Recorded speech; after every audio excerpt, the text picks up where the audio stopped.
গতকালকে সাংবাদিক ইলিয়াস একটা সাক্ষাৎকার নিছে, তার 2.5 ঘন্টার সাক্ষাৎকার দেখে মাথায় নষ্ট। যে এতদিন বইয়ের মধ্যে পড়লাম কি আর উনি ইতিহাস বলতেছে কি। এতদিন শুনেছি 30 লক্ষ শহীদ হয়েছে বাংলাদেশের জন্য, আর উনি বলতেছে 30 লক্ষ শহীদ হয়নি, শহীদ হয়েছে 3 লক্ষ। বঙ্গবন্ধু ইংরেজি জানে না, 3 লাখ না বলে বলছে 3 মিলিয়ন। কে রে 3 লাখ কই আর 30 লাখ কই? 30 লাখ যদি শহীদ হয়, প্রত্যেকটা ইউনিয়নে 655 জনকে শহীদ হতে হবে। এই ইউনিয়ন ঘুরলে তো 10 জনও পাওয়া যাবে না। এতদিন আমরা ভুল তথ্য জেনেছি, ভুল ইতিহাস জেনেছি। পরিষ্কার করে মেজর ডালিম যে সাক্ষাৎকার দিয়েছে, চুমুল তর্ক বিতর্ক, ইতিহাস আমাদেরকে জানতে হবে। বলেছে পাকিস্তান বুদ্ধিজীবীদের বাংলাদেশে হত্যা করেনি, ভারত হত্যা করেছিল আমার দেশকে মেধাশূন্য করার জন্য। আমার বক্তব্য নয়, মেজর ডালিম বলেছেন।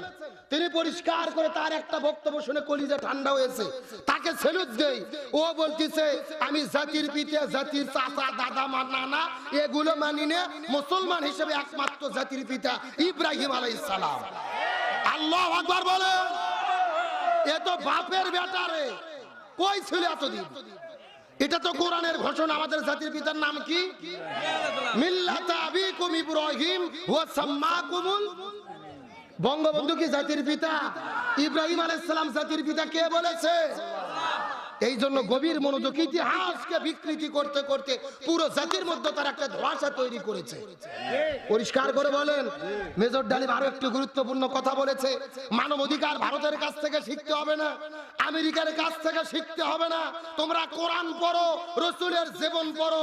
কোরআন আর রাসূলের জীবনের ভিতরে রয়েছে পৃথিবীর শ্রেষ্ঠ মানবতা। এতদিন জানলাম কি, শুনলাম কি, আর হচ্ছে কি? আজকে একটা দল তাদের ইতিহাসকে গভীরভাবে লুকিয়ে রেখে বাংলাদেশের মানুষকে তারা বিভ্রান্ত করার চেষ্টা করেছিল। আরো জোরে বলেন। উনি আরো একটা কথা বলেছেন, বাংলাদেশের দাড়ি টুপিওয়ালাদেরকে বলা হয় এরা মুক্তিযুদ্ধের বিরুদ্ধে ছিল। মেজর ডালিম বলেছে জামাত ইসলাম বলো, দাড়ি টুপিওয়ালা বলো, আমি কাউকে মুক্তিযুদ্ধের সময় কোনো অন্যায় করতে দেখিনি। বলেন, আসলে সত্য কখনো গোপন থাকে না, সত্য প্রকাশ হয়ে যায়। সাংবাদিক ইলিয়াসকে স্যালুট দেই, মেজর ডালিমকে প্রকাশ্যে আনার জন্য একসঙ্গে 8 লক্ষ লোক তার লাইভ দেখেছে। আল্লাহু আকবার কোন। টেলিভিশনে লাইভ হলে 10-20 হাজার লোক দেখে, আর 8 লক্ষ লোক রাত 10টা-12টা পর্যন্ত তাদের আলোচনা শুনতেছে। তার মানে বাংলাদেশের মানুষ সত্যটা জানতে চায় আর বিভ্রান্তর মধ্যে থাকতে চায় না।